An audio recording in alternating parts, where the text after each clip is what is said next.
said this like once or twice before, I don't know. Oh, scummy, why are you wasted every day, every single moment, every hour that you're away? I only wish that I had the chance to get it on with Pam Anderson before she lived like my spirit and more. Danny DeVito, he is my hero. And I'm sorry that I got distracted from what the song's about. Oh, scummy, why are you such a piece of shit? Okay, maybe you're not a piece of shit, and I'm just jealous. I only wish that I had the chance to get it on with Pam Anderson before she lived like my spirit and more. Danny DeVito.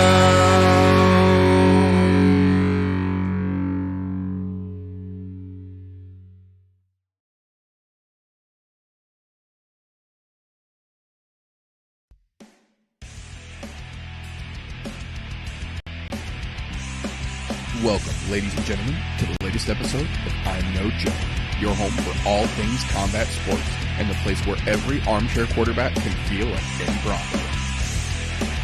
The views and opinions presented on the I'm No Joe channel belong solely to the person expressing them, no one else. If we say it, that means we meant it.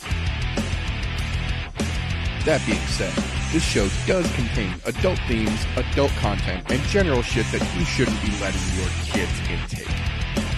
Be advised, viewer discretion is recommended. Proceed at your own risk. You've been warned.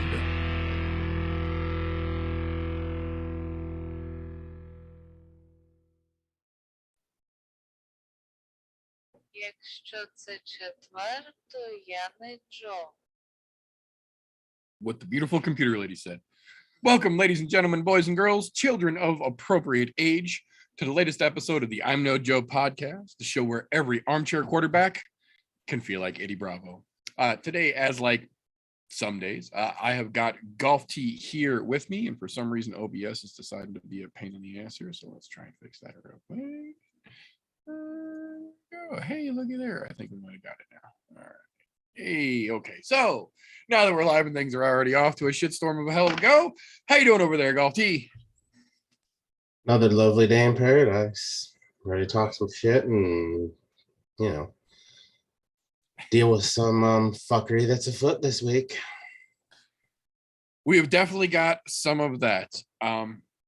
Now, today, as like some weeks, not all weeks, but some weeks, we did manage to pull off a, what did I say, show with all of your loving recaps from last weekend's ridiculousness back over. So I encourage you, if you did not catch all the fun that happened this weekend, once this episode is over, hop on over and catch the What Did I Say show with the kid and I for all the recaps for that craziness.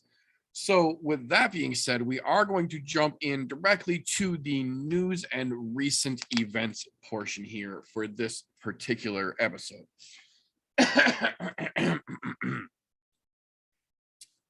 First and foremost, I am both confused and appreciative of the announcement that Bellator made this afternoon. April 22nd and 23rd will be Bellator 278 and 279 back-to-back events for the return of Bellator to Hawaii for the first time since the Backstreet Boys went on its reunion tour. Now, the fact that they're doing it this way isn't what confuses me. Bellator several times in the past has had a situation where they do two different events 2 days in a row and they number both events instead of being like a fight night and a pay-per-view, but whatever, I get it. That's not the part that confuses me. The part that confuses me is why they're going to number both events when technically, air quotes for those listening, Bellator 278 taking place on April 22nd has no fight card announced yet. The only thing about it that has been announced is that there are no public sales. There will be no public tickets. This is an entire Bellator card just for the troops in Hawaii. That part I can get behind.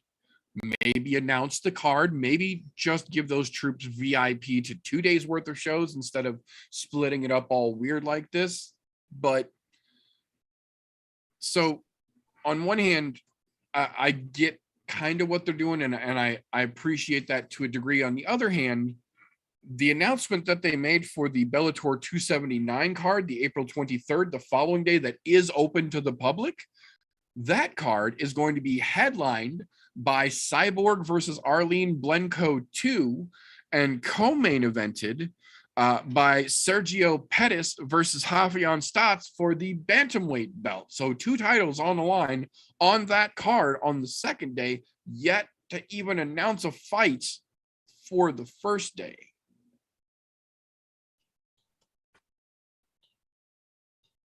Strange things are happening. Right? Like, I'm happy that they're going back to Hawaii. Elimile McFarland is on the card. Ironically enough, I believe they put her on the prelims, which is kind of a backhanded compliment. But like the title fights are on the day that's open to the public, but you won't even talk about who the other fights are going to be, and no public available at all. So even if it's something that we do want to watch, we're still going to have to wait. Like, how? I don't know. It's very, very fucking confusing. Yeah. So, look, I appreciate the whole troop VIP thing, especially being I was formerly stationed in Hawaii at one point. Kind of pissed that this wasn't around when I was stationed there, but you know, hey, I did go and see some local promotions when I was there, which were great, like the Rumble on the Rock series and things like that. But it is kind of weird to have those back to back. I don't know why they just didn't do one big card. There's plenty of giant fucking venues, especially on Oahu, where they're going to be having that. Because I mean, yeah, you can go to like the Big Island or something else, but that wouldn't be a for the troops moment because there's no troops really stationed on those other islands. You've got just on Oahu alone, you have an Air Force base, an Army base, an Army airfield, a Marine Corps base, a naval base. You literally have every branch of the fucking military, to include the Coast Guard, if we're going to count them as military. And I say that as poking the bear because, you know, we don't really count those of us who were Army, Marines, Air Force, even Navy. That's like the Navy's weird step cousin, third time removed type shit. But yeah, still, I think the only bad part about that is doing a for the troops thing. I know exactly who those tickets are going to. It's not going to go to a lot of the lower enlisted guys that are actually doing the work. It's going to go to who's got brass and who's got stripes, because that's who they want to see in the crowd to go, hey, look, we're taking care of these guys that have been around for a long time. Instead of saying, hey, make sure these go to your Joes, you'll see mostly E5 and above on the enlisted side of the house, and then brass from butter bar lieutenant all the way up to probably full bird. But you're not going to see a whole lot of privates and specialists out there. And the worst part of it is those guys, if they get tickets for free, are going to have to show up in their dress uniform, which means they will not be able to partake in all the other celebratory things that you can do during those situations. Because one, there's a chance they could be on TV, so they don't want to be all shit-faced in their uniform. Don't get me wrong. You can get shit-faced in your uniform. They have military balls for a reason. But not something where you're going to possibly be on televised TV or pay-per-view TV. Because got to represent right. And I get that, but still, kind of a bummer. Like, let those fuckers go in civvies. Come on, man. Let them get off. Right. Let them have fun. Shitty, yeah. Yeah. Yell at the cage, you know. Besides, not to mention, there's a lot of them boys going to be pretty happy to watch Elimile McFarland walk out there and do some work. Right. Yeah. Not to mention the I'm guaranteed on the undercard, she will probably get one of the loudest ovations off of that entire fucking card, just because of where it's at. And a lot of the locals will come out to support, because they're, when it comes to supporting their the Hawaiians or anybody who is originally from Hawaii, they come out in force, and it's fucking amazing to see. But Yeah. Good on them for pulling 2 cards. Bad on them for not just doing one big card for it, because it seemed a the way I little. look at it. Like it feels like they're milking it a little bit. You know what I mean? And I get it. If you're gonna be in fucking Hawaii, why not put on 2 shows? I understand that aspect of it. Like, oh no, twist my arm. I have to spend another day in Hawaii. Oh no, don't make me, please, no. But it's for work, honey. I have to, you know. And I would be okay with even this. Let's go back-to-back weekends. Stay there for a fucking week. You work a Saturday, another Saturday, or a Friday and a Friday, whatever the case is, however they want to run their show. But yeah, just go 2 weeks, but not back-to-back days. To be honest, they have a terrible habit of doing that, and I fucking hate that about Bellator. Don't get me wrong. I appreciate the fact that there are fights for me to watch on back-to-back days when other promotions don't have shit going on. At the same time, I'm going, dude, just run all these together, because to be honest, their cards end up really fucking short. I was just gonna say, usually when they do shit like this, where they do the 2 cards in a weekend like this, the first card literally only has 5 fights, and it's not like a prelim main. It's literally just 5 fights on Friday, and then 16 on Saturday, split into a fucking main and a prelim. Like, yeah, you could add those other 5 fights in there, get yourself an early prelim, and a fucking main card. Yeah, it's not like they don't do it for pay-per-views. It's not like they don't put out fucking 19 fight pay-per-view cards with giant fucking stacks like that. Why? What difference does it make? If you're doing it for the troops anyway, give them a whole day's worth of show. Think about it this way too. They steal enough other shit from the UFC, like their now ranking system, and even their website is starting to evolve towards the UFC style website. So it's their road to the event, I think is what they call it, YouTube show that they're starting to do now before their big pay-per-views as well. Like, do the right thing. Put them all on one fucking day, guys. One day, guys. One day. That's it. Get it. So your refs have to work a little extra long.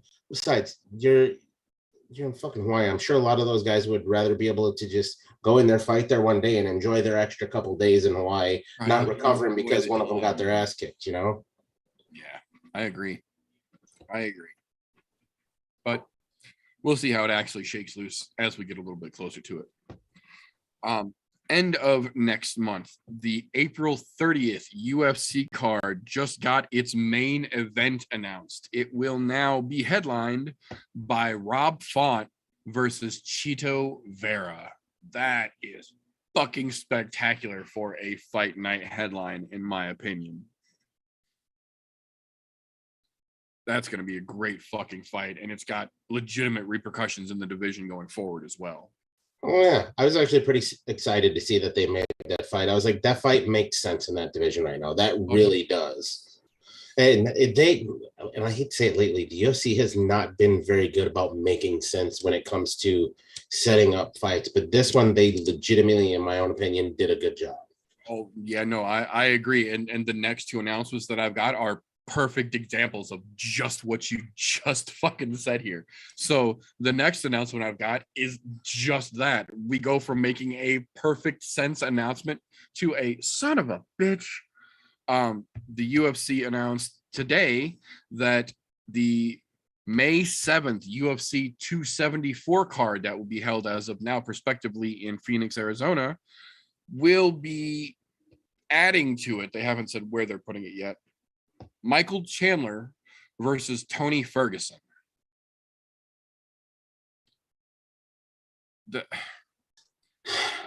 That was the fight they originally targeted to make to when they signed Chandler. That was the fight they were looking for when they signed him. 3 years ago now, I think it was, when they originally made that fight, when it would have been somewhat relevant. Now that we have seen that Chandler is very easy to expose if you can just keep him from wrestling you and hit him in the chin 4 times. And now Tony's on the fucking downward slide of having just ungodly amounts of fucking road miles and fucking hard fucking battles starting to catch up with him. So he's not competing at the same level that he was when this fight was originally suggested. Not that Tony's out completely by any stretch of the imaginations, but he's not the same Tony that he was 3 years ago. And that's very clear in the amount of damage that he's taken and lack of ability to pull off some of his quote unquote signature things. But still, this fight isn't the fight that they think it is years later now. It's a weird fucking fight. Look, I get it. You want to revisit what you did before. Okay, I get it. That part I get. However, Tony has started to go down the road of Diego Sanchez's road, where he seems to get crazier and crazier by the day. I don't know if that's an affliction because of them living in the same area of the woods. Maybe there's something in the fucking water there, something like that, whatever the case may be. But if you go and you watch any of Tony's social media, you can tell he is definitely starting to take that the fuck route. And look, Chandler's proved that he does belong in the division in the UFC. He's not a bad fighter. He's had some decent wins. Granted, his chin is definitely suspect, but the dude is still a legitimate fucking problem as far as wrestling is concerned. And he, for some ungodly reason, he's got a pretty good fucking right. Have no fucking idea why, but you know, because it's ugly as shit, but it works. So, to be honest, I don't think this is the fight to make, other than maybe this is to see who really falls down the ladder here. And that's the only reason I can come up with why they made this fight, because Tony's been shelved for quite some time. Yeah. And Chandler needs something to get his shit back together. It almost feels to me like they are, excuse me, basically rock, paper, scissoring for who's going to call out Conor McGregor next. Because it's almost established at this point. Granted, anything is still possible. But for the most part, for the way that things look from all points perceivable, it looks like the next thing we're going to see when Conor comes back is most likely going to be the RDA fight that we never initially got, which, to be fair, I am all fucking for. RDA is high enough in the fucking rankings. Conor needs a fucking fight, and he's not going to get the fucking walk in for a title fight against fucking Charles Oliveira. I don't care how much Dana tickles that fucking taint. He's not walking into a title fight with all the other players in 155 right now. But that fight with RDA that was supposed to be for the 155 belt those years ago makes beautiful fucking sense right now with Conor coming back off that leg break. And then should Conor prove to still be Conor and get past RDA, there's going to be another big red panty night for him. And with Charles having just fought coming up very soon for the belt, that's going to put a little time in there. That means that if Chandler or Tony win that fight, you know damn well both of them can't keep Conor's fucking name out of their mouth. No. It's a weird situation as a whole. And to be quite honest, as much as I hate to say it, I'm pretty sure Dana is going to tickle the taint all the way into that fucking fight. Guaranteed. Because you know what? International Fight Week is coming up, and Conor was just fucking taking ringside fucking interviews saying he's ready to come back. You know what that tells me? International Fight Week. What's the fight to make? A Conor title fight. Yep, that's right in that time frame. So I'm just saying it's a weird fucking situation. I hate to say it, because to be honest, I don't think he needs it. He needs a fight to show that he still has it before. Don't get me wrong. The dude's still going to have the power. That shit doesn't go away, but it's whether the rest of it's gone. And not to mention the amount that he's bulked up. I don't foresee him ever going. I didn't even know if we'll even see him at 155 again. Right. Because right now he looks like he's probably walking around $185, $190. Yeah, that's what I was gonna say. He's pushing 200 real close right now. He's starting to look like all those fighters who say that look like an upside down fucking ice cream cone, because he's starting to look like that. And I'm not mad at him. That's where all his fucking power is. And if he can make it back down to 155 to fight, I don't think so, to be honest. As much as that tickles Dana's fancy, I don't think so. No, we'll see, but I like the RDA Conor fight next for sure, the one that could have been, as it were. So we'll see how this actually plays out.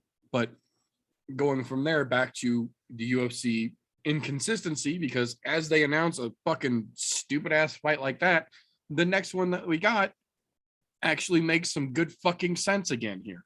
Now, to be fair, it's kind of the middleweight version of what we just saw last weekend at welterweight, but Robert Whittaker versus Marvin Vettori for UFC 275 in June makes a lot of fucking sense, because realistically, those are the top two contenders in the division, but both of them have now had their ass handed to them by Izzy. It is literally the exact same situation at welterweight as we've got at middleweight now, with Kamaru beating fucking George and Colby twice each, and nobody realistically deserving the fucking top shot right now, even though Leon's quote unquote getting it. It's the same fucking thing at welterweight right now. Izzy has now beaten Robert Whittaker twice, knocked him out and decisioned him once, sounds familiar, and then beaten fucking Vettori twice. Like, the champ's children are getting their chance at redemption, or to start their redemption path, as it were. But as weird as it is, this fight I actually like a lot more than that fucking Chandler Ferguson fight, because at least this is talking about two guys who their last fights were both for the title. And when you put those two against each other, that at least has some kind of a logic behind it that I can follow. And to be honest, I'm mad they didn't make this fight before both of them fought Izzy the second time, because it should have been a fight that determined who was going to fight Izzy the second time. I feel the exact same way. I think that should have determined. There's no reason they both had to have fought Izzy a second time. I agree with you. I think those two should have fought, and the winner of this fight should have been the one to go against Izzy again. Exactly, because to be honest, they'd come close in past, but they had never fucking crossed until this moment, which how the fuck that happens at the top of the division like that? Right? When you've both seen the title shot twice now? Exactly. Yeah. And don't get me wrong, both of them earned their shots because they both made dominant headway to get there. But still, where they were sitting at in the rankings there, those two literally rubbed nuts on the way by. Yeah. Oh yeah. No, there was an attaboy or two on the passing. I'm sure of it, man. Oh yeah, fucking weird situation, but at least we're going to get the fight that we deserve. And I say deserved loosely because finally get it before it's irrelevant. Yeah, because it's still relevant at this point. For how much longer, don't know. Because, well, to be honest, as much as I hate to say it, Whittaker is still at the top of the fucking pack with Izzy. And Vettori, well, he's just fucking Vettori. But, I mean, this will tell you whether Whittaker is still at the top of the pack now with Izzy, or if he's just kind of going to end up as that gatekeeper for the top of the pack. Well, and the extra funny thing about it is that literally, I think it was either Sunday evening or Monday afternoon, one of the two, the beginning of this week, Robert Whittaker did an interview because he had posted something about Skinny Rob's back on his Twitter, and people started losing their mind thinking that he's cutting back to 170, which he clarified, no, stop it. The term Skinny Rob is what he uses for in-camp Robert Whittaker, where you have to watch what you eat, you have to have more water than food most days, and you have to exercise so you're burning off more than you're intaking because you're in camp trying to taper down to fight weight. Yeah. Fat Rob is not in camp Rob, where you eat what you want and do what you want. I laughed so hard when I saw it because I knew exactly what it meant, and I'm looking at the comments when I saw that. Like, yeah, you like, cringe, dude. You're like, look at the size of him. There's no way he's going to cut the 170. No way. Well, and the best part is that he was doing that interview prior to getting asked about the Skinny Rob comment where he clarified all this. He was specifically doing that interview to talk about how he's trying to figure out a timeline to move to 205. He's not going down to 170. He said, those were my young and stupid days, and I know better than that now. We're not doing that again. We're actually doing the opposite. We're looking at making the inevitable bump back to 205 so we don't have to cut weight, so we can be the walk-around weight and have some heavier, more physical fights before the career is done. Oh, yeah. And anybody... he has to use it to explain that shit. I don't know why he has to explain it, because any fan of MMA or Robert Whitaker or knows who Robert Whitaker is, especially those of us who follow MMA pretty goddamn closely, know that what is he doing in his off time when he's not training? The dude is playing video games and fucking eating and playing with his kids. Yeah, the dude is not fucking training. He trains when he's in camp. Don't get me wrong. Yeah, he's still going to do some exercise, but not training. So I'm like, when he says skinny Rob, it means he's cutting back on video games. He's not going to be eating as much, and he's going to be training a lot harder. Anybody knows the biggest thing of that gets cut back is video game time.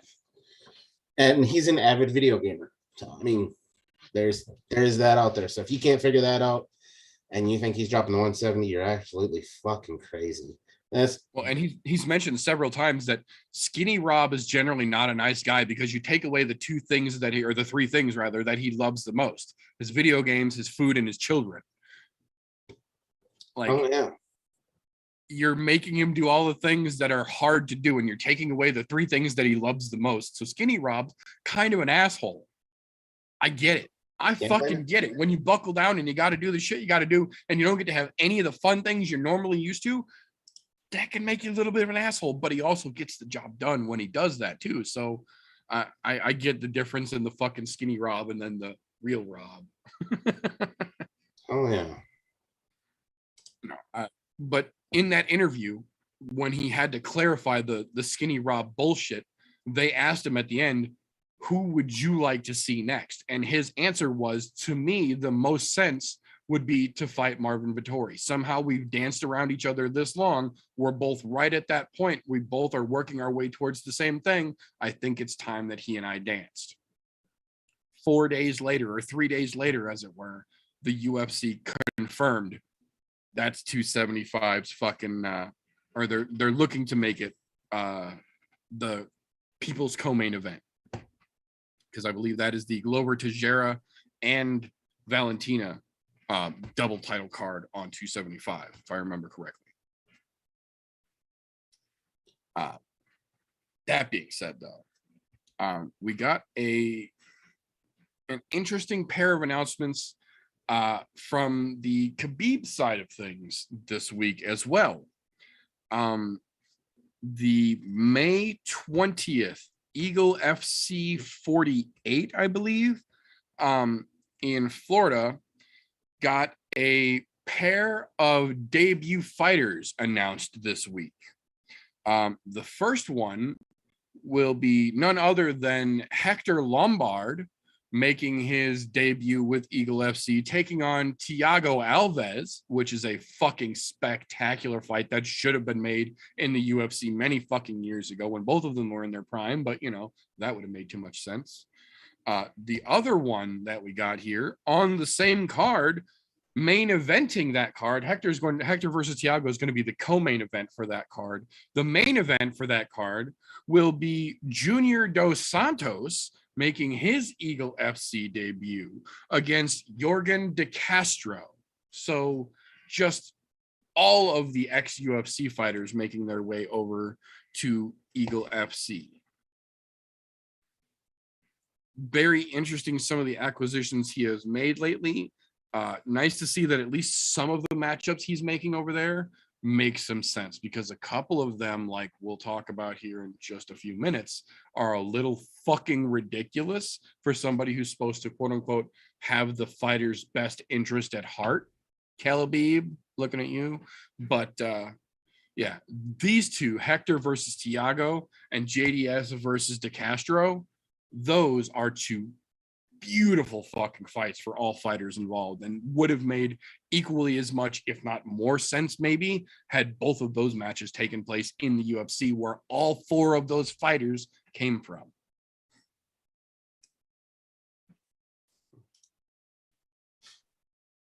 Glad to see he is finally coming around. Granted, I think part of those first couple fuck ups on his end there, that's part of that learning curve of fucking starting your own promotion. You're gonna make some bad choices, and hopefully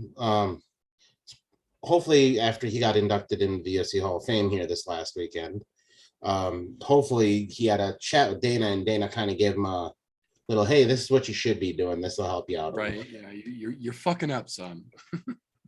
That's the only thing I can possibly think that happened there to kind of maybe move him in the right direction. No, those are probably two of the best announcements I have seen personally from Eagle FC. So very happy to hear that. But in not so happy news on the other side of things here, the first one we've got is Davi Ramos has officially asked for the UFC to release him from his roster status, which I feel is a little bit ironic considering he technically is still in the USADA testing pool and he's technically still on the roster, but he hasn't been under UFC contract since he lost to Arman Sarukian in July of 2020. His contract ended after that fight. That was the last fight he had contracted with the UFC. And since then, in the almost 2 years that have passed, they have not offered him another fight and they have not offered him another contract. Technically, he's a free agent still just being considered a member of the UFC. He's not under contract, which means there is no non-compete clause. He can go wherever the fuck he wants, and he will only remain on the UFC roster if he actually gets another UFC contract. He's technically not employed by them. His name's just still in the employee roster. I don't understand why he doesn't go test some free agency. I think that's why he asked for the releases, because he's still on the roster. And maybe his management is too stupid to figure that out, that just because you're on the roster doesn't mean you're under contract. Because look, there's a lot of people that are on the roster. There's a reason why they consider the UFC to have a very large stable. Not everybody's under contract in the UFC stable. However, there may be some fucking weird caveat in there that I don't know about that says, yeah, you have to ask a release from the roster. Get it? And to his credit, he did say due to lack of available fights or fight offers or whatever. Okay, you made your point. You want to fight. I get that. I'm 100% behind that. You want to fight. But man, go talk to your fucking management. That's your management's job to manage that shit. And if you they're don't have to be making that statement yourself, for sure. Yeah, and if your management's telling you to make it, okay, but generally you say, under the advice of my management, I'd like to.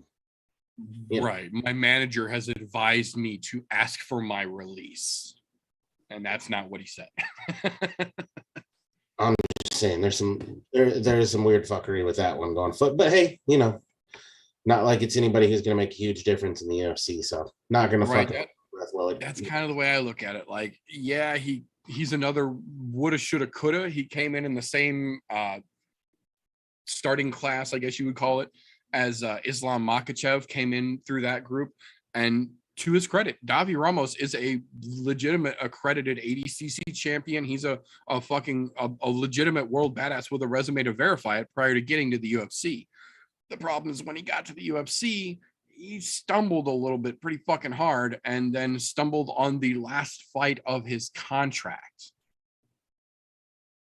That doesn't help anything. So we'll definitely have to keep an eye and see what happens if the UFC actually decides to just give him a new fucking contract and make him fight now and then throw him to the wolves, or if they're gonna just fucking let him go and then enjoy your time in Bellator or whatever. We'll see. That being said, someone who didn't have to ask, we got word this week that the UFC has forcibly removed Carlos Felipe from the roster after his second USADA violation in a row. This one coming from his fight against Arlovsky, in which he tested positive for a second type of steroid. First time, I believe they gave him 18 months plus a bunch of fines. This time he's looking at a potential 4-year suspension. UFC has no reason to hang around and wait for that. So they sent his happy ass on down the road, as well they should.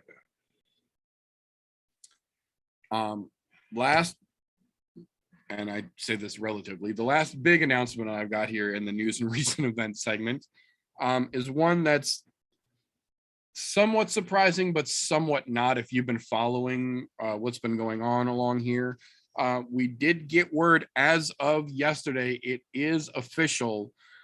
While still being currently under contract for Bare Knuckle Fighting Championship, Paige Van Zant has officially signed a contract of commitment with AEW. She is officially going pro wrestling. Yep. Color me surprised. Not really. Look, shortly behind that, we should see Rachel Ostrovich over there and a few others, because, you know, much I hate to say it, some of those girls are not cut out for that. To be honest, look, I'm not surprised she did that. However, I'm more surprised that she didn't go somewhere into the grappling world, because her grappling is not bad at all. Right. But you know, the AEW is going to pay more. It's all about the scratch. I think the biggest irony involved in all of this to me is that Paige was one of a large, very public voice to kind of backhanded compliment Ronda Rousey when she left the UFC and made her way over to WWE for leaving the world of legitimate fighting for the world of pretend fighting, where the paychecks are better and the actual legitimate risk to yourself is lower, generally speaking. And now here we are where we're talking about Paige making the fucking transition. And like TJ said, I agree completely. The fact that Paige has done this now, because she's been over there a couple of times with the whole fucking ATT crew doing their little intervention, which is a whole separate issue. But with Paige going over there now, I agree. There's a very good chance that Rachel Ostovich is going to look to probably get a WWE contract, because she's not going to want to go where Paige is. She's going to try and do one better and one up her. And then there are several others, I agree, who are most likely going to be right fucking behind the two of them now that it's quote unquote not as bad to make that transition. Just ridiculousness. Just ridiculousness, I say. That being said, make that money. Make that fucking paycheck, but keep that same energy when somebody comes back to point that shit out to you later on. Yep. That being said, though, that is all I have got for news and recent events. Do you have anything over there I missed, TJ? That's the only ones I can think of at the current moment. Oh, there was the one we were talking about earlier. A very small ex-MMA. That's right. In New Orleans. There is about, what they say, 13 or 14 former UFC fighters on the card. To include the likes of John Dodson and Curtis Millender are on that card. And then quite a few other ones that were, to be quite honest, reason why they're not in the UFC fighters. Right. But there are some notable names over there, and that takes place in New Orleans on April 2nd. So 4 Sundays from now.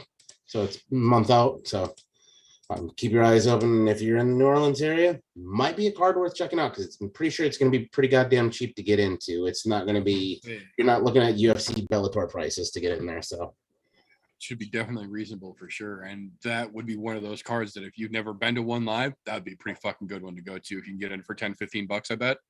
And if you've never been to a live MMA event, it's worth going to. I'm telling you, I've been to live MMA events, even small promotions that you don't know the fighters, they're still worth going to. It's a way different experience than sitting and watching it on TV, because you can hear the thuds. Live. So that's the only other one I wanted to mention, just because with that many former UFC fighters and a couple of notable names, that some household names, and some of us who've been around long enough will recognize her on that card. Yeah, definitely. So that's what we've got for news and recent events. We got word earlier from the kid that he is stuck at work for an unknown amount of time. If he makes it in, I've got a couple questions set back. We can still do a pit. If not, we have got 5 major cards taking place this weekend, and there is at least a couple of fights on every single card that we can go through in the meanwhile while we wait to see if the kid's actually going to make it here or not. So if you're tuned in here, Punchy Kicky is most likely at least a little bit up your alley. This weekend is the polar opposite of what we had last weekend, where it was just one card. It wasn't the greatest card, and it was literally in the fucking middle of the afternoon at an odd time. We have quite literally this coming weekend got fights starting from, what is it, 7:30 a.m. tomorrow morning until the final fight, final main card kicks off at 7 p.m. Saturday evening. So tomorrow morning, kicking off at 7:30 Central Time, because it's taking place in Singapore, 1FC Lights Out. Gary Tonin going to try and get that stupid fucking mustache slapped off of his face, and John Lineker taking his hands of stone to try and get himself the 1FC bantamweight belt. There are a couple of really good fights on that card. Martin Nguyen is on that fucking card. Daniela Lopez is fighting on that card. There's a couple of really good matchups on that one. So if you're up and have some time to kill tomorrow morning, one Lights Out is definitely a great fucking card to tune into. Now, if you're a normal, rational human being and you're not going to wake up at 7 o'clock tomorrow morning to watch combat sports, I can understand that. Don't worry.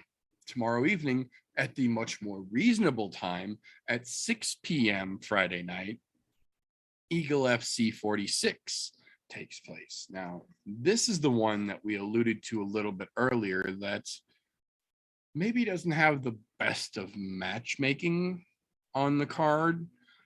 For as big as the promotion is trying to be, for as legitimate as they are trying to make themselves, there's a couple matchups on this card that they definitely tripped over their own dick. Now, to be fair, there's a couple on here that I absolutely encourage every person that has the opportunity to tune into and keep an eye on.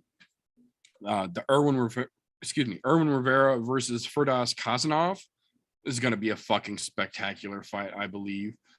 Ronnie Marks versus Reggie Pena is going to be a fucking great potential matchup here.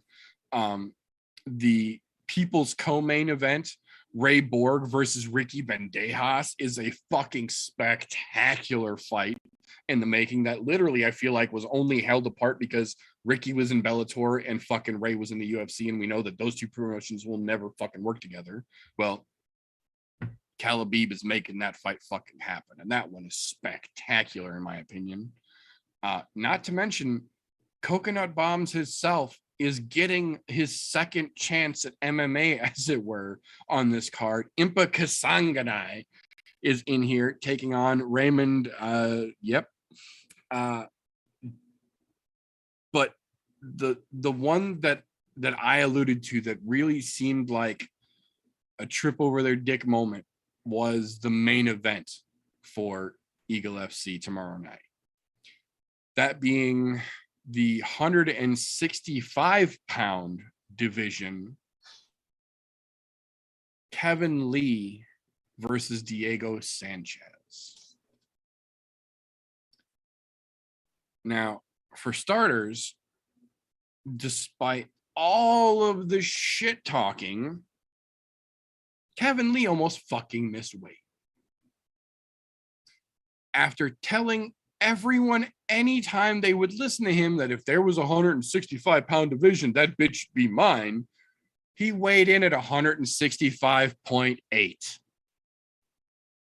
He was literally 0.2 of a pound away from the allowance for the division that he said that he would be the one to run if it was ever made. That's not a good fucking start to begin with. And he looked like death, even just 0.2 away from that extra fucking pound limitation as well. But the weigh-in across from him didn't look much better. Diego Sanchez looked fairly normal on the scale, but he weighed in at 161.3 pounds. He fucking weighed in at walking around weight, essentially. That's why Diego fought at 155 pounds, because he's not a big dude that cut a lot of fucking weight. Walking around at 160, you could fucking sweat real hard an hour before you walk to the fucking scale and hit 155.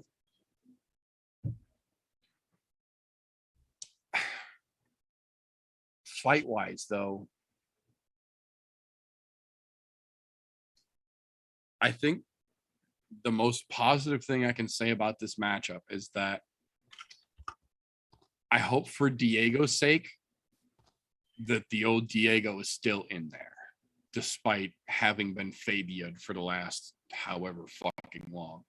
I hope for Diego's sake that the old Diego is still in there, because if it is, I have very little doubt that he should be able to fuck Kevin Lee up. The problem is that if he really was upside down fucking punched and, you know, shower slapped into fucking the level of stupor that he presented himself as and got himself released from the UFC because of, Kevin Lee is about to potentially commit fucking homicide in the octagon against a dude who's in the fucking Hall of Fame for a reason. Fucking weird. Just goddamn weird all the way around. I don't care which way you slice that. That is a weird fucking thing. But hey, you know what? I think that's part of that whole growth of the promotion thing. You got to start somewhere, and you're picking up names that people know. That's going to get your name on the map to start with, albeit some of those names not necessarily what you want there. I hate to say this, but guys like Diego right now, he's well past his prime. The fucking train left that station years and years ago. And I'm not just talking about his fighting potential. Right. Like one flew over the cuckoo's nest type shit. That's all I'm saying. It's out there. But hey, you know what? It's something else to watch tomorrow. So, you know, it's out there for you if you want to watch. Very true. Now, that being said, we've got a trio cracking loose on Saturday here. This is kind of like, actually, I believe this is the same way that it was laid out the last time we had this trilogy, if I remember correctly as well. The UFC actually kicks off first at 3 p.m. with the prelim starting off, but we're going to save that card for last because that's the actual juiciest card. The next card starting up will be the Bellator 276 BoricsVsBurnell card, which for a Bellator card is not bad overall. That being said, 3 of the biggest fights that were on this card originally, unfortunately, were canceled, being Cody Law versus Johnny Soto, which would have been fucking great. Derek Anderson versus Gota Yamauchi, which would have been fucking spectacular. And then Pam Sorensen versus Kat Zingano, which would have been the title eliminator fight, which everyone was excited to see Kat Zingano get in there and potentially stamp her chance at the fucking title shot she's been claiming. So that would have been cool, but no. Now, luckily, we did manage to, despite Johnny Soto stepping out, they did manage to get James Adcock to step in against Cody Law, but that's not going to be the same fucking fight. For all intents and purposes, this is essentially just here now for Cody Law to style on Adcock and look like a stud for keeping the fight. That being said, Alex Felici versus Jose Azavidez. Very, very interesting light heavyweight prospects over there. People's co-main event. Johnny Eblen versus John Salter. Wrestling versus grappling. Very, very exciting stuff and relevant in the welterweight division. This is essentially what they're considering the title shot eliminator, or the title contender eliminator. The winner of this fight will be the one to challenge for the belt next. Words are hard life sometimes. But the interesting thing for me is the title contender eliminator in the 205 division for the co-main event, Phil Mr. Wonderful Davis versus Julius Anglickas. That's a very interesting stylistic matchup. I'm interested to see if Anglickas can get past Davis's will to get to a decision. It's been a minute since Phil Davis has gotten a finish. He's very much content with going to the judges and using his wrestling to point himself into easy W's. And Anglickas might not give him that opportunity, though. It's going to be interesting to see if he can keep Davis off of him, or at least keep himself off the ground in order to do work. Because if he can, if Anglickas can get loose and get some fucking strikes going, I have no doubt he can put Phil Davis away. But Phil Davis is very good at being a wet blanket, and he's very comfortable doing that. He doesn't give a shit if you're going to boo, because he knows that being a wet blanket will still get him a W when it makes it to the judge's decision, which it ultimately generally does. So if Anglickas can get loose, this can get real fucking interesting real fast. If not, though, it's going to be a 5-round snooze fest. Yeah, I think that's probably what you're looking at, is a good old fashioned snooze fest. More likely than not, yeah. I think there's a real good chance that Phil Davis is going to wet blanket it up. I hope not, but I mean, it's Phil Davis. Look, they all know what they signed up for when they signed him to that fight. Right? Yeah. It's not going to be a surprise if it does happen. I think it should be. No, not at all. It's like kind of looking outside of the grounds. What happened? It fucking rained. You know what's going to happen. Yeah.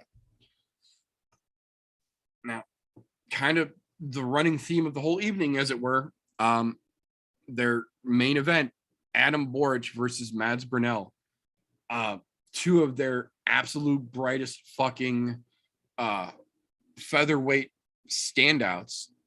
This is another one that is potential future title challengers here. Both of these guys came into Bellator kind of rough, to say nicely.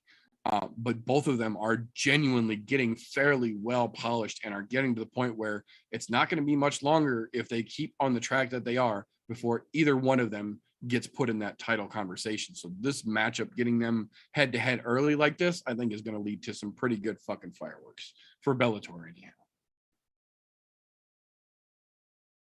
Sure hope so, because that might be their standout fight of the weekend, to be quite honest. It really could. It really fucking could. I think that's got more potential to be exciting than Davis versus Anglickas does. Yep.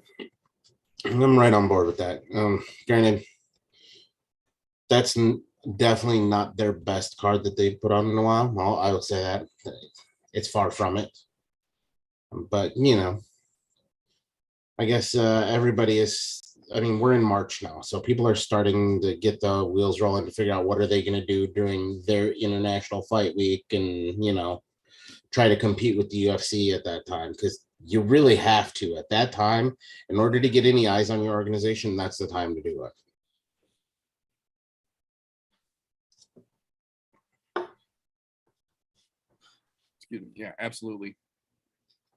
So we'll see how that one shakes loose. Now, kicking off at 7 p.m., an hour after that, BKFC Fight Night New York 2 is taking place. This is another one of those that had potential when they first started building it, and because of the way the world works sometimes, shit has fallen loose and we've ended up with a replacement card in multiple fights on this card. Now, I will say Zachary Kalmas versus Kyle McElroy is going to be fucking insane. It is going to be a good old-fashioned walrus slap fight. It is two gigantic men with zero amount of technique between the two of them and zero amount of quit between the two of them. So there's going to be angry fucking windmills going on. I can almost guarantee it right now. That's going to be a fun time. It's going to look like two fucking elephant seals on a beach. Yeah, it's got a whole lot of, oh shit, kind of potential involved in there. Devin Gibson versus Cody Murray. Same fucking scenario. Little bit smaller guys though, not quite as big. Still very fucking fun. They did not forget the OnlyFans gals. There is a pair of OnlyFans. Well, there's an OnlyFans gal versus a lady on a 5-fight losing streak, making her BKFC debut on this card. But there are the main and co-main, despite both of them being late substitution or last minute fight changes. The co-main event is now Jim Ehlers stepping in on short notice to welcome words are hard sometimes. The Birmingham bomber himself, Connor Tierney, coming in on his BKFC debut. That's going to be a spectacular fight, with Connor moving up a weight class on short notice to stay on the card after his opponent dropped out. Extra fucking props for being a badass and pulling that off. And then in the main event, we were originally scheduled Jared Grant versus Johnny Bedford for the BKFC belt. Unfortunately, Johnny Bedford has been injured, and Anthony Reddick has stepped up on short notice for the now interim belt to keep Jared Grant on the card. I don't think Grant belonged in this goddamn fight to begin with. So I am 100% unabashedly pulling for Anthony Reddick in this goddamn fight. I like Jim Ehlers, but I think he should not have taken that fight on short notice either. I think Connor's going to come in with bad intentions and give him a big fucking problem. And I think Anthony Reddick is going to do the opposite in the main event. I think the guy stepping in on short notice is going to be the one bringing the problem for that one. I think Grant is a fucking clown, should have never been in there to begin with. I think Johnny Bedford will beat his ass if they ever do get him in the same fucking cage. But I think Reddick is going to step up in the main event on short notice and do work, whereas Connor is going to take the guy stepping in on short notice for that co-main event and do his work. All right. Well, at least they kept something together. Not like some of these cards that we've seen in the past where they're like, just scrap it and fucking move on. So right. I'll give them that. Look, it's not going to be fantabulous. However, it is bare knuckle. And bare knuckle can really fucking surprise us sometimes. I mean, there's been some cards where we've said these are going to be absolute shit, and they've turned out to be some pretty goddamn good fights. I mean, fuck, even let's go back just a couple of fucking months here and talk fucking aluminum mic and fucking let me bang, bro.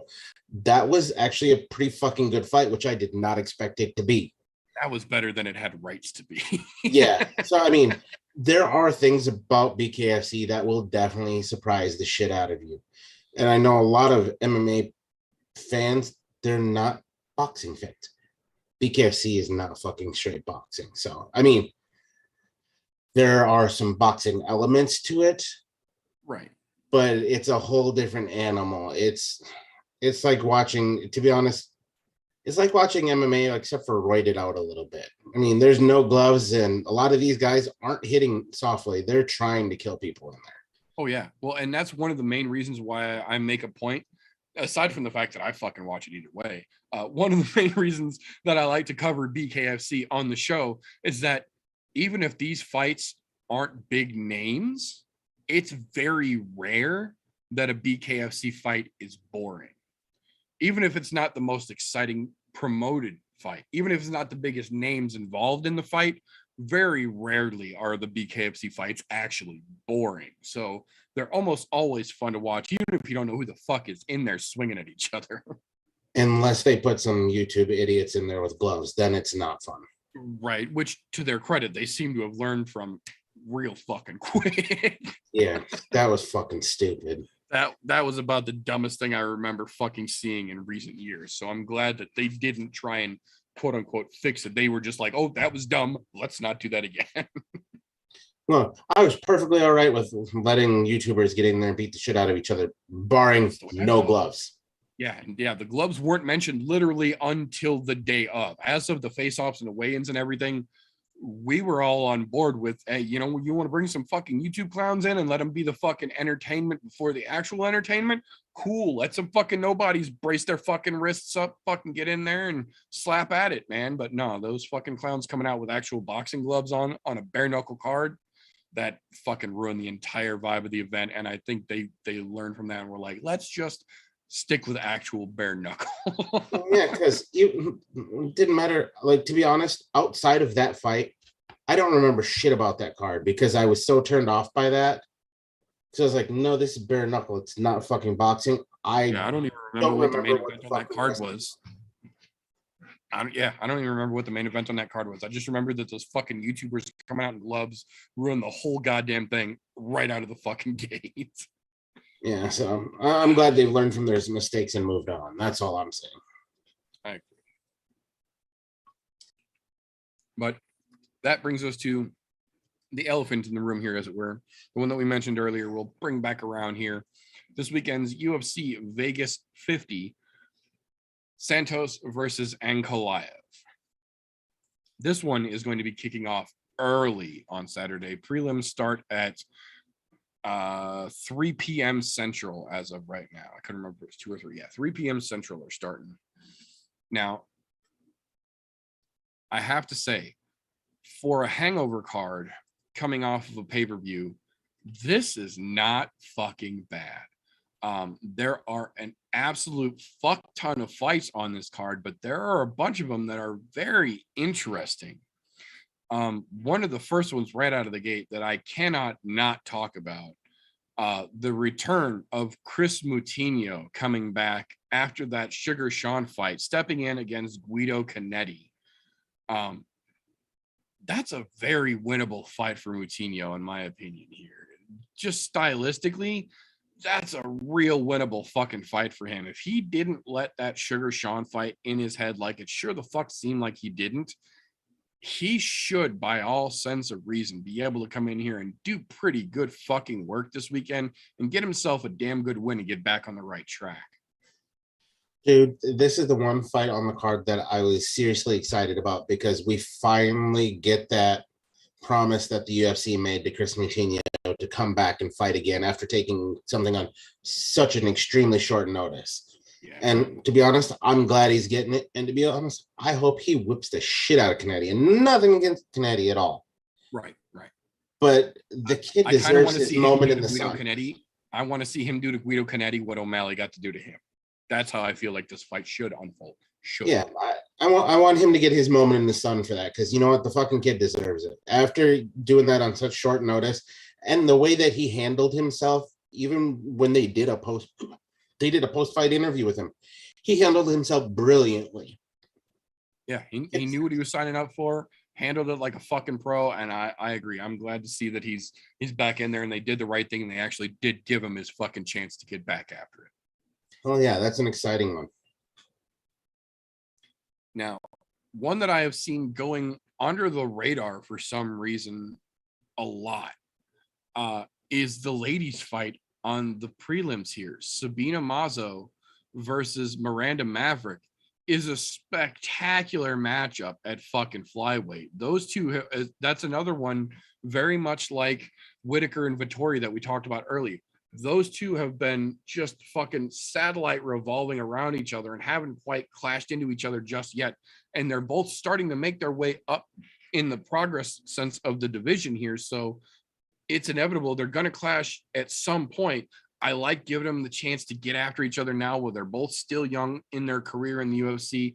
If something big happens, there's still time to turn around and come back. But it's also at the same time a good test for each of them to see where they really stand in terms of their quote unquote class of prospects, as it were. Good God, yeah.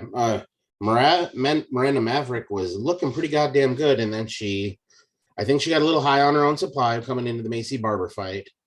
And then takes one more L in a pretty close decision in her next fight. And Mazo's she looks like she's got some promise, but she can't seem to string everything together. So I think between the two of them, this is a perfect fight to see where these girls are going to go as far as trajectory in their careers. So, I mean, maybe we see Miranda get back on track, or maybe Mazo comes back on track after back-to-back losses. So I mean, we got two girls coming off the back-to-backs. Somebody's got to get a fucking W here. So and you're right. This one definitely flew under the radar, and I don't think enough people were talking about it because there's some serious implications for not necessarily the division, but to see where their career trajectories are going. And to be honest, both of them have looked like absolute beasts at some moments. Yeah, I agree. Ironically enough, the next one I want to talk about is the other ladies fight on the prelims. Why they put both of these ladies fights on the prelims and not put one of them on the main card, I don't understand. But the other one here over in the flyweight division, also having legitimate repercussions going forward and is not getting hardly any traction in the MMA media. JJ Aldrich versus Jillian Robertson. JJ Aldrich was the prospect for a hot minute there until she started to run into a little bit of opposition. And then it seems like they just completely jumped off the hype train for her for a minute there. And Jillian Robertson is kind of on the opposite side of that. She had a whole lot of hype, faced a little bit of opposition. They jumped off that hype train, and now she's throat cuddling her way back into undeniable contention again and starting to really get her shit together, get her works dialed in, get her corners polished off a little bit, and looking like a genuine, good, well-rounded fighter again. And if she can go in there and do work against Aldrich, like I think she should be able to do, this could be just the big time fight exposure Robertson is needing to really start to make a push into the rankings here. Yeah, this one definitely has implications for somebody possibly getting a number behind their name.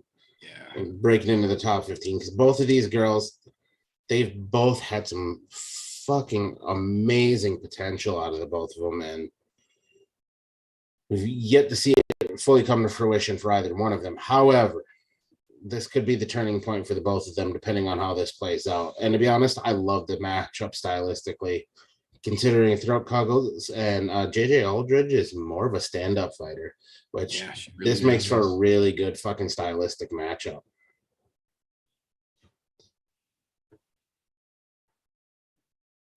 Yeah, I'm very curious to see how this one plays out. I'm almost more excited to see this one, how this one plays out, than the Maverick fight, but I think both of the ladies' fights on the prelims are going to be pretty fucking exciting. Oh yeah.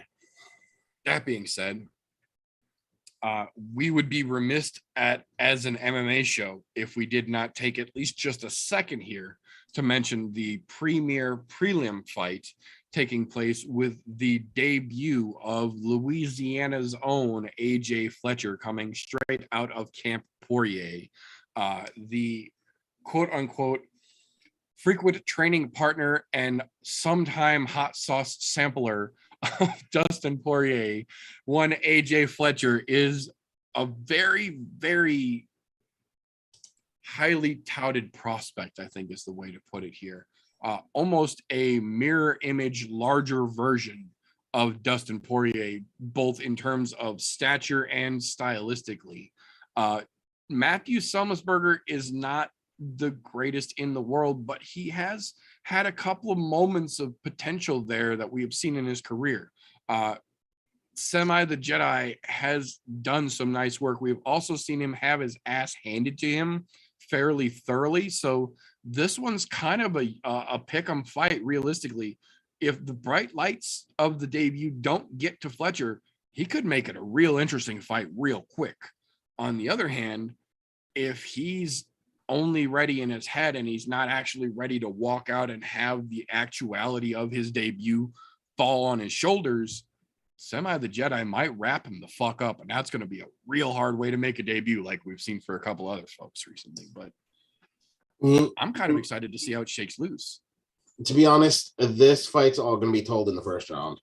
Because the only wins that some of the Jedis had been first round knockouts. If it gets past the first round, he fucking loses. Where's out? So if Fletcher can fucking keep himself truly the ghost, then he's going to win this fight. So I mean, this is all going to be told in the first round, because we have not seen anything out of Selmesberger that shows he can do anything past the first round. He's got some crazy knockouts in the first round, but after that, diminishing returns. But I mean, definitely, to be honest, if I'm Fletcher, I'm feeling really good about this fight as a fucking not only my introduction to the UFC, but also a guy stylistically that can make it very exciting first round. And sometimes you want a little bit of excitement to get your fucking nerves calmed down. Hopefully he doesn't get cracked and put out right away. Because to be honest, if he's coming out as one of Poirier's proteges, because right now, if you're going to be his training partner, you're basically his fucking protege at that point. Pretty much. If he's anything like fucking Poirier is, he's going to fucking stomp a mud hole in someone's burger and walk him fucking dry. But that's to be determined on Saturday. Right. With that, that'll bring us over to our main card kickoff here. Now, this is a bigger main card than we've seen in a while here, but I'm not mad at it because all these fights on the main card are actually pretty fucking interesting here. Starting with the first one right out of the gate, the return of Alex Pereira stepping in against the guy who they wrote an entire song about not talking about, also named Silva. This fight realistically has more implications than most people will recognize. The world at large in terms of combat sports is just itching like a crackhead to see the run back of Alex Pereira versus Israel Adesanya, considering he's the only man with a fucking victory over him at this point in what I think almost 10 years now. Yeah, it's fucking wild to think that. And then on the other side of that, you've got Bruno Silva, who's just absolutely tearing his fucking way through, trying to prove that he is exactly what he says he is. This is stylistically a really good matchup here because Silva's real good at using range. And with Pereira being a world-class kickboxer that he is, that's almost his entire strength set is in using his range and being able to capitalize on the use of distance. That's Silva's game too, but he's not just a kickboxer. He's actually a little bit more of a well-rounded MMA fighter, in my opinion. So this is almost going to be a situation where experience may dictate how this fight plays out because the styles are so similar. You're right. Experience may is the key word in that sense, but I have a feeling we're going to see a hell of a good stand-up war here. I really do, because considering how well Silva uses his distance, and knowing where Pereira's come from, dude, stylistically, this is a fun fight to watch out for. Possibly sleeper fight of the night on this card. Absolutely. I mean, it's going to be interesting. And to be honest, the MMA world as a whole, there's a lot of them right now banking all of their eggs in fuck Alex Pereira's basket. And you know what? I'm not mad at him. I do want to see him fight Izzy. There's a reason that. Just because, you know what, it needs to be run back, but now in a different setting. Not the kickboxing world, but in the MMA world. And to be honest, I still think if that comes to fruition, it's at least 2-3 years out. Yeah, probably. Purely on the fact that he's going to have to string some wins together. Don't get me wrong. They've definitely given him a big step up in competition coming with Bruno Silva here. But I think this is going to be a stand-up war. And if it ends up a stand-up war, I think Pereira's probably got the fucking edge, especially when it comes to the distance striking. But, you know, there's also that difference of kickboxing versus MMA stand-up striking. So we'll see how that all plays out. But to be honest, this was one of my picks for sleeper fight of the night this week.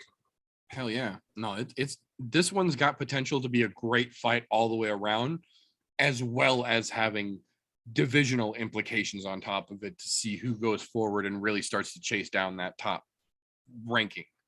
So very curious to see how that one shakes loose as well. Excuse me. Now moving on from there, we've got another short notice fight that is just absolutely fucking spectacular, in my opinion. Excuse me. Drew Dober versus the short turnaround, Terrence McKinney. Now, I said it last week, and I'll say it again this week because goddamn if it didn't happen again. T-Rex himself, liking the I'm No Joe post, talking about his fights that I literally just made an hour before the show went live. So in the last 2 hours, McKinney, liking the post where we're talking about him again, can't help but fucking give him the props again. Look, I like Drew Dober, but he's had a lot of fucking trouble lately. The early success that we have seen him string together seems to be a little bit harder for him to keep within his fingers here. And we have seen Terrence McKinney just come out like a man on a goddamn mission. I'm almost hesitant to root against him at this point because every time we've seen McKinney, he's looked better than the time before and in a different fashion. So as much as I like Drew Dober, I almost feel a little sadistic in that I'm curious to see what Terrence McKinney is going to do to him more so than the other way around. You know, I'm uninclined to agree with you here. And look, not gonna lie, Terrence McKinney, obviously one of the new show favorites, man. Look, anybody who wants to support us, dude, and I enjoy watching him fight. The dude's fucking phenomenal. Everything that we've seen out of him so far, the sky's the absolute limit for him in such a young career. Now, on the other side of that, Drew Dober, yeah, he's had a few stumbles. However, he's fought some absolute fucking killers in this division. And those killers are the ones who have fucking beat it. I mean, you got his most recent loss fucking to Quick Rydell. Yeah. Fucking, he's lost to Islam Makhachev. Was his last loss prior to that was Beneil Dariush. Those are literally the who's who of this fucking division. So, I mean, it's not that the guy has had easy competition. He's not. And he is not in for an easy walk in the park with Terrence McKinney either. Contrary to McKinney being a younger in his career fighter, he's had excellence.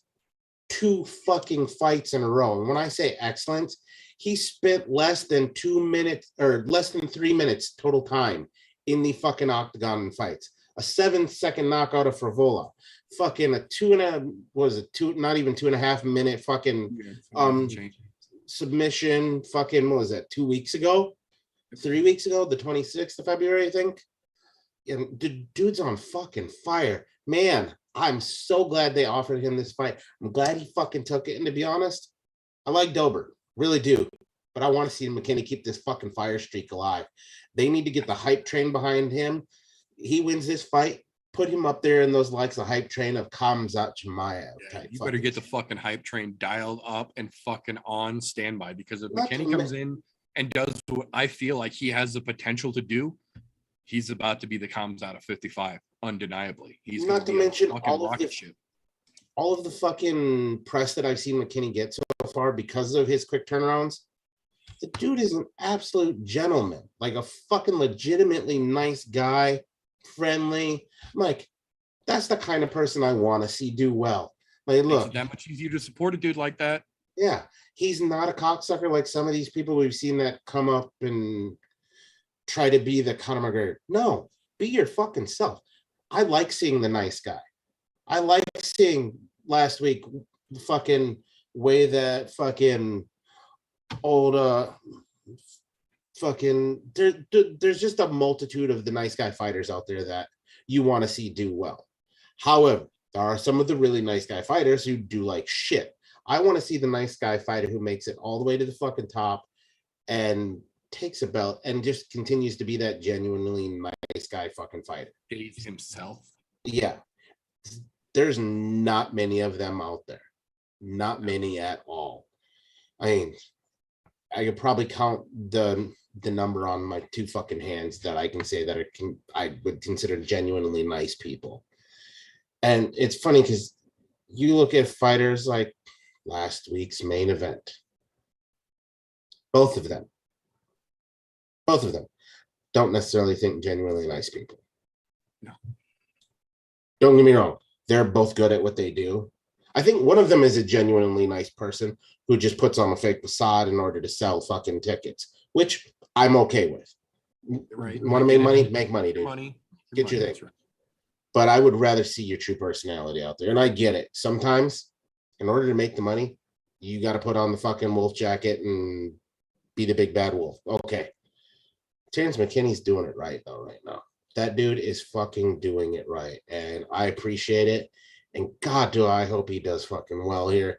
Even if he loses to Dober, I want Dober to have to fucking earn every goddamn bit of that. Well, and that's the other thing as well. Being a short notice turnaround like this, that we literally just saw him 2 weeks ago, even if he does lose this one, this is another one of those where he still had the balls to step up on 2 weeks and say, you know what? I'll take that fucking wrestler on. Let's see if I can fucking do it. This isn't one of those situations where we're talking about somebody like Angela Hill, who takes a short notice fight for the attention rather than the potential of the fight and testing themselves. This is a guy in Terrence McKinney where every time we've seen him come out there, he's like, I'm me. Let's see what I can do. And then he does great. So I am actually genuinely encouraged to see Terrence McKinney show up on potential short notice and do fucking great. But in this situation, even if he loses, stock doesn't go down, in my opinion, here, because he's genuinely been himself and said, I'm not going to take this on short notice to be cocky. I think I can win this fight. Didn't catch any fucking hurt in that last fight that was 2 minutes and change. Let's give it a shot. Oh, yeah. Ego, just pure fucking talent, and let's see. I fucking love that. I fucking love that. The dude is on point. I fucking absolutely love it. I wish him nothing but the best. And I have nothing against Drew Dober. I like Drew Dober as a fucking person as well. The dude's genuinely a nice person as well. But we've sung lots of praises for Drew Dober on the show. If you go back, he's definitely a favorite of the show for sure. But T-Rex is looking to kick him out of that fan favorite spot. I'm pretty fucking excited about just the prospect of getting to watch Terrence McKinney again for the second time in less than a fucking month. For me, that's fucking icing on the cake right now. Absolutely. Moving along to the next one from there, though, that will bring us to Khalil Roundtree Jr. versus Carl Roberson. This is another one of those fights for me that is just kind of slid under the radar because there isn't really a quote unquote big name or a ranking attached to the result here. But this is also two dudes who are very capable with a little bit of momentum behind them. Could be a very serious issue for that division. But we've also seen both of these dudes trip over their dicks when it counted. Coming after a fight is highly touted, in my opinion, as that fucking Dober versus McKinney fight. Khalil Roundtree always has the potential to be exciting.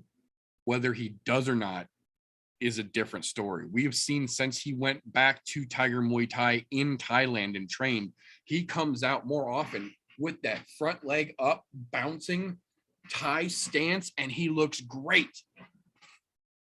But 5, 6, 7 minutes later, he forgets all about it. And it's like he resorts back to that old school grinding mentality and he forgets all of his new training. Robertson, on the other hand, we don't see him have an issue with his technique.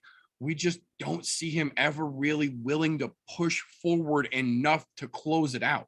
He's always willing to stand in there and trade. He's always fairly competent, but he doesn't ever really seem like he's got that drive, that push that I'm going to win this regardless. Fuck you. This is my fight, that you have to be able to do that.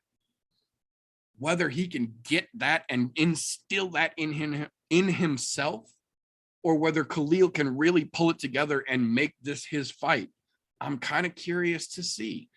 Maybe not as curious as I am to see what Terrence McKinney's going to do, but definitely very curious to see how this one plays out as well.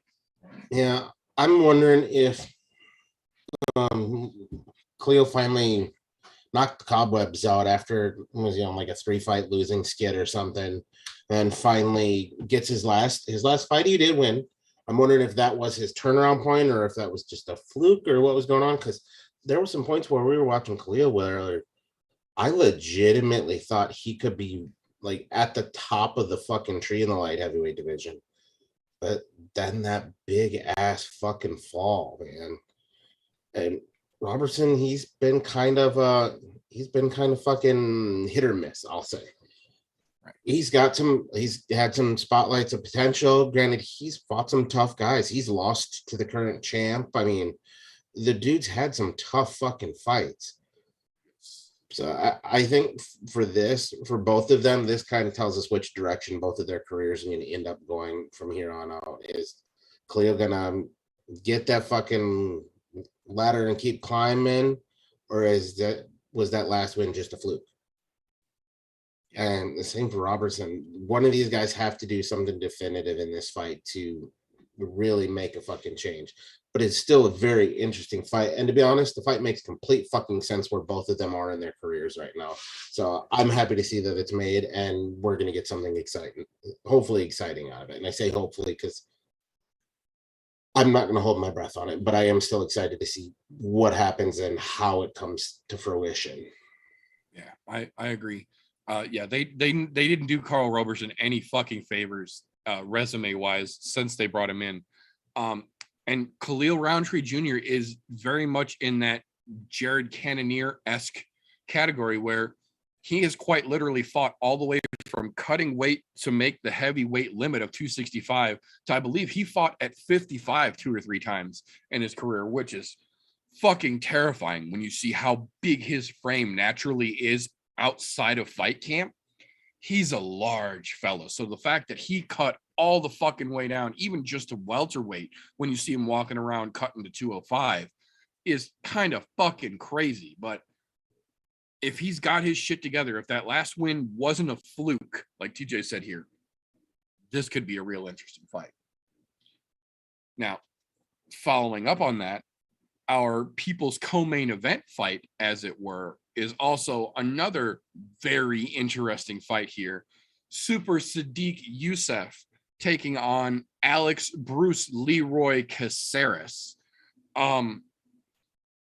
This is such an interesting stylistic matchup, completely aside from the fact that it really looks like Kid and Play have joined the UFC. This fight stylistically is fucking awesome. We have seen the evolution of Bruce Leroy from being a fucking incredible stand-up fighter to now a very competent and, self-sufficient ground fighter and submission artist, as well as a competent stand-up fighter.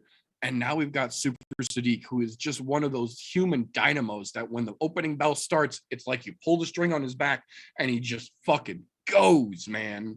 I'm very, very curious to see who's going to be able to impose their will here, because they are both competent on their feet. But I feel like Bruce Leroy, despite being lower ranked, has the advantage if this fight goes to the ground.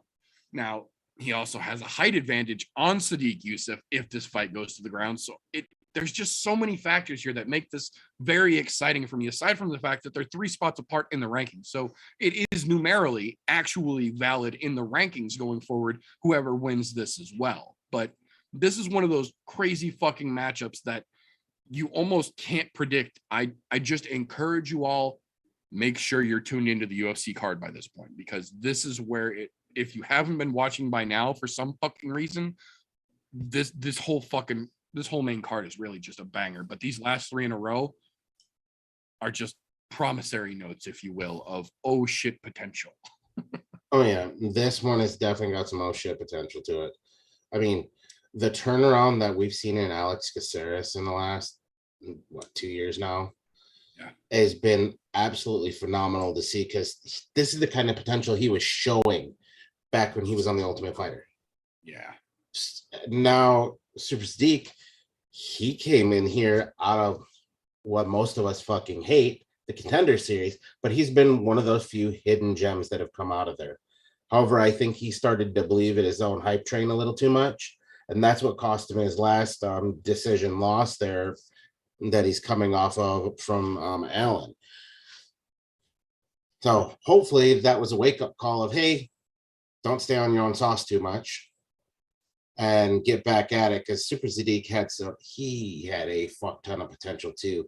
And where these guys are both sitting in the rankings, this is an absolutely brilliant fight to have made, because it's really going to tell you who's going to shoot up the ladder. And not to mention, stylistically, this could be very interesting and very exciting. Like, don't fucking sleep on this one. Do not get up to go fucking make popcorn, go shit, whatever. This is the part where you hold your bladder as long as possible. This could be a very exciting fight, to be quite honest, and I'm all in on this one. This is another one of those ones that has possibility of fight of the night on it. And I say possibility, still not as much as I think my dark horse fight of the night contender is, but it's up there. But Right, definitely something you'll want to tune in for. This one's got a lot of fireworks that should be coming this way on this fight. I agree. Following off the footsteps of that, though, will bring us to our co-main event. The reason I say that these last three fights are the most important to pay attention to here is not because I think that they're the best three on the card. It's because I feel that the fact that they're on the last three spots of the card is relevant in terms of their relevancy to their respective divisions.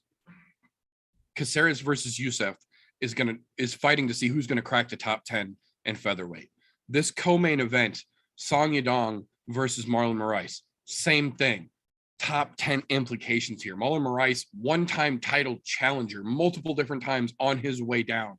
Song Yadong, talented young fucking prospect on his way up. If Yadong can put Moraes on his resume, that is almost a sure shot to put him into the top 10 of the bantamweight division and realistically make him unavoidable for the guys up at the top to start paying attention to.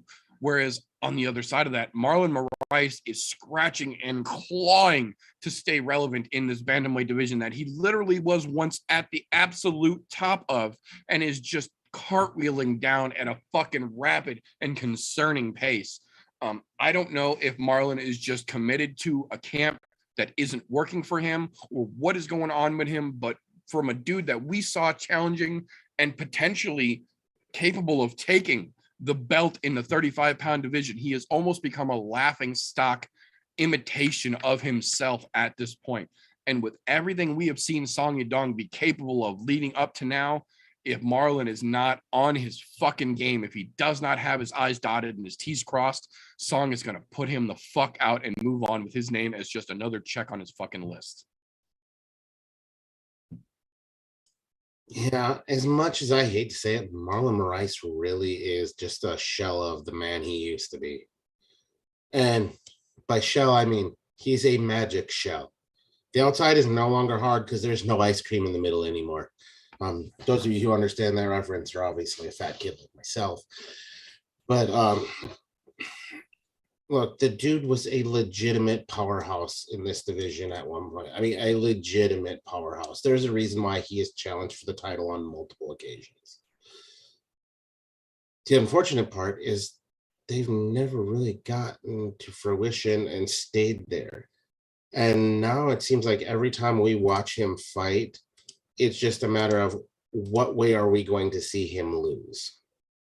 Which is a sad thing, because to be honest, there was a long time of watching him fucking fight that I loved to see what kind of fucking magic shit he was going to pull. Because he really did pull some crazy shit out of the water. But, I mean, his most notable win in the last 3 years was against Jose Aldo, who looked like absolute dog shit then. That was 3 years ago. Since then, he's gotten knocked out like 3 or 4 or 5 different fucking times. You literally touch his chin and he goes to sleep. And that's a sad thing to see. It's not going to be hard for Song Yadong to connect. The dude is a legitimately good stand-up practitioner, and he throws some really fucking weird angles too. So we're going to be honest, I don't see this getting out of the second round. I think Yadong puts him to sleep, especially with his suspect of his fucking chinness he has right now. And don't get me wrong, I don't wish anything bad on Moraes, but I just don't foresee him being able to pull a rabbit out of the hat this time. There won't be any magic. I think the magic is gone. He's used up all of his mana. and doesn't have a potion to refill it at this point. Yeah, I'm afraid you might be right here. And again, don't get me wrong. It's not that I'm rooting against him. I don't want to see Marlon get fucking wrecked. But I also haven't seen anything out of him in 2 years now, at least, that gives me the same confidence I had when I was full on fucking rooting for him to win the fucking belt. I legitimately was one of those that unabashedly thought he's about to take over the fucking bantamweight division. I thought he was going to be the guy, legitimately. That version of Marlon that I was so fucking happy to root for isn't the same version that we're going to see walk into the cage Saturday night. I just feel like at this point, he's lost too much of a step. I don't know that he can get it back. Now, that being said, that brings us into the marquee for the Vegas 50 headline here. Thiago Santos versus Magomed Ankalaev. Excuse me.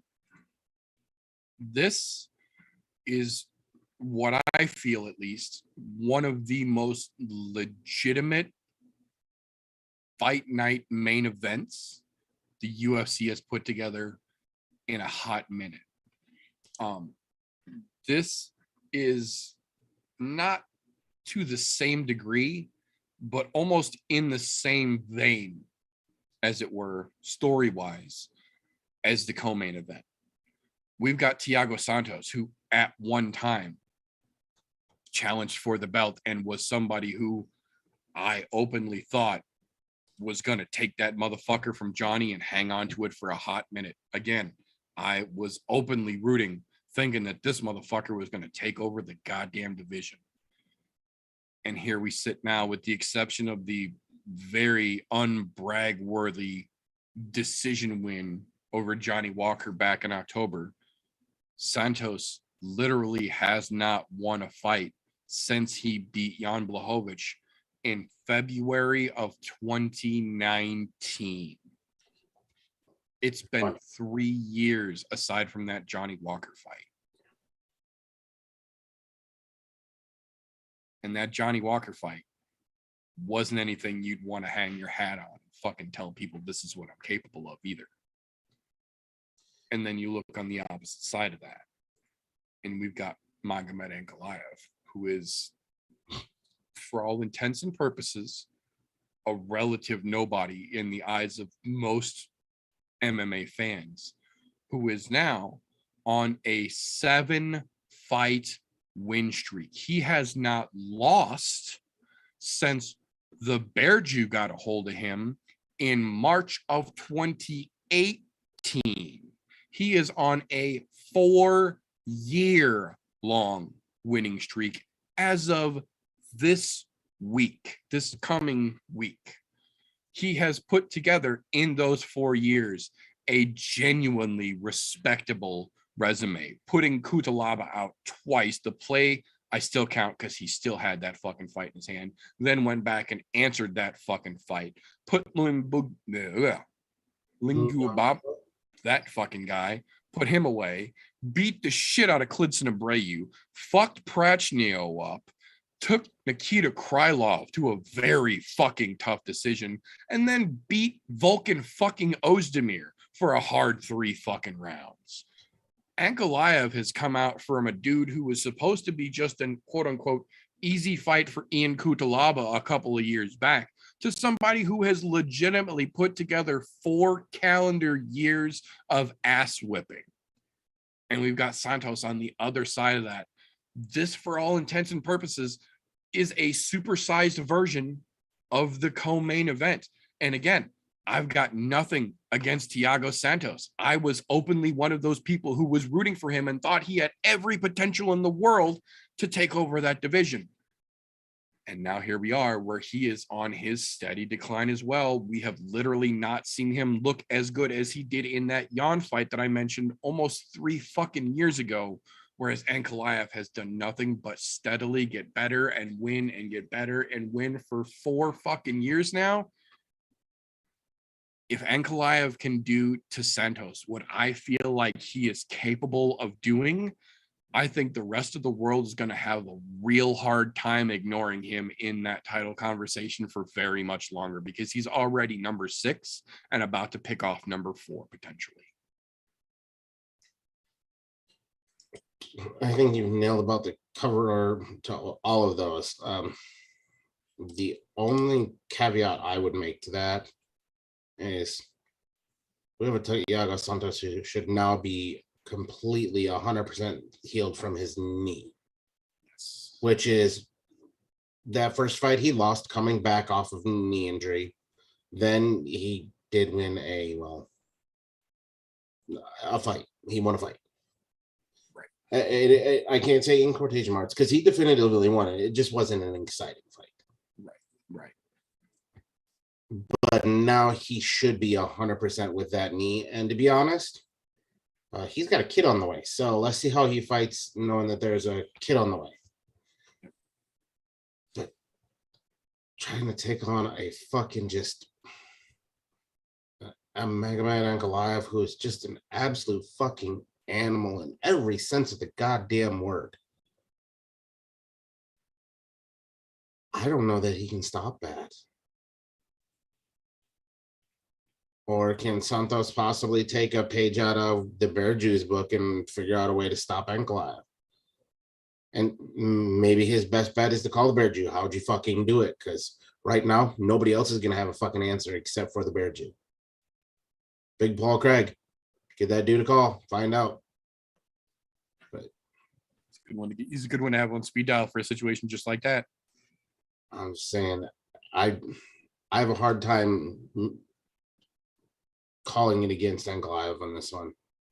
To be honest, I think this is that one that springboards him up to get him that fight number 2, number 3 ranked guy, and then get his title shot. That would be my thought. But you know, we'll see what happens on Saturday. I mean, Santos could surprise everybody, and he could go back to that just fucking strike heavy, kicking heavy fucking Santos that we all knew because he's fully healed up.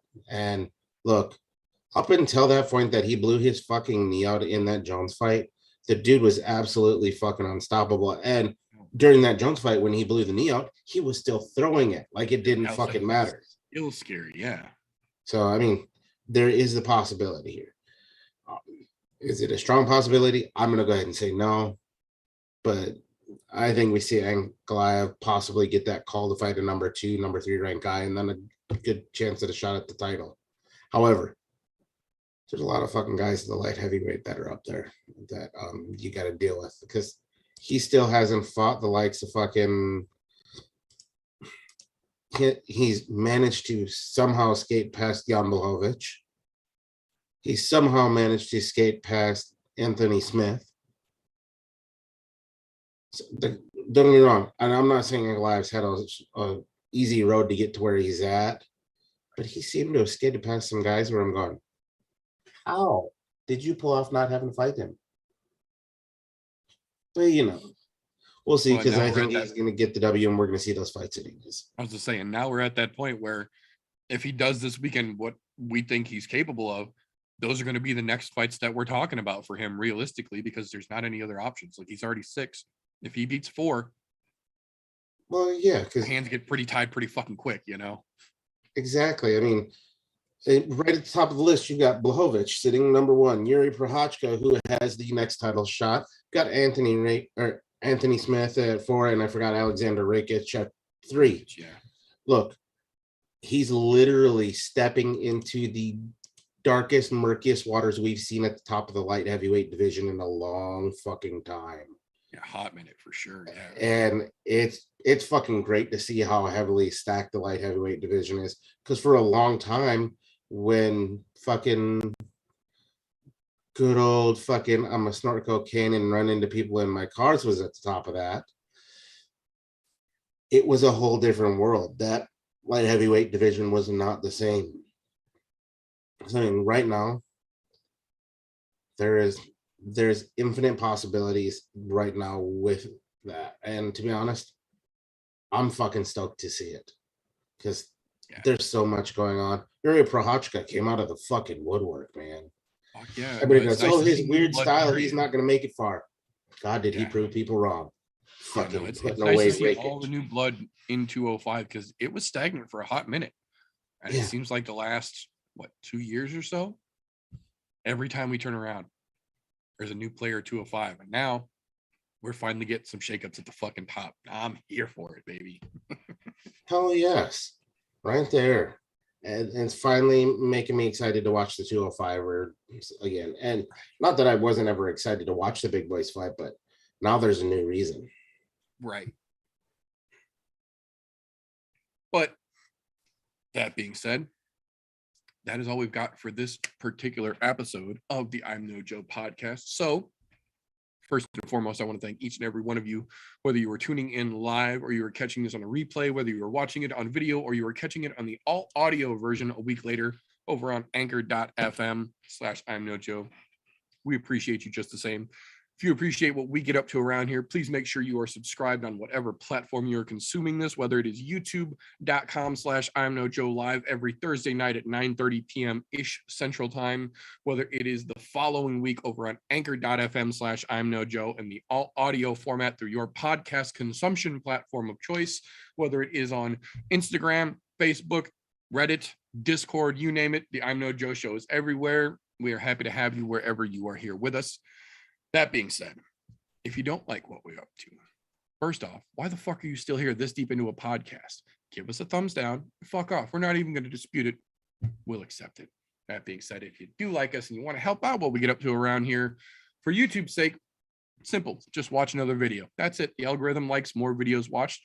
Watch another video. We got 4 years of archives. Surely there's something in there for you.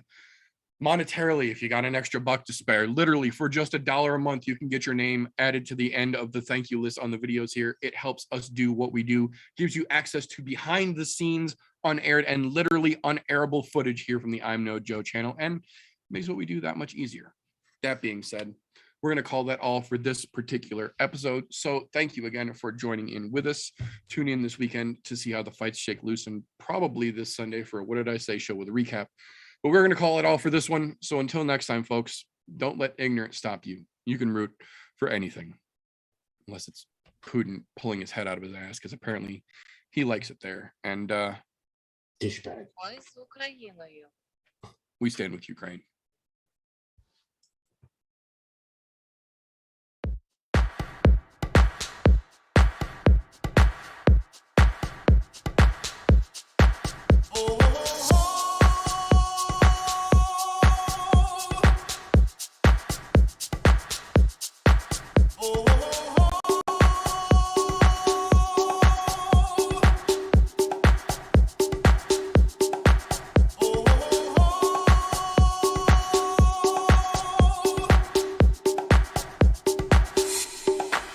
Everybody was kung fu fighting.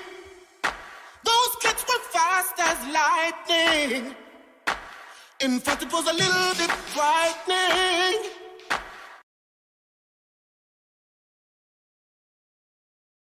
How do I say goodbye to what we had? The good times that made us laugh.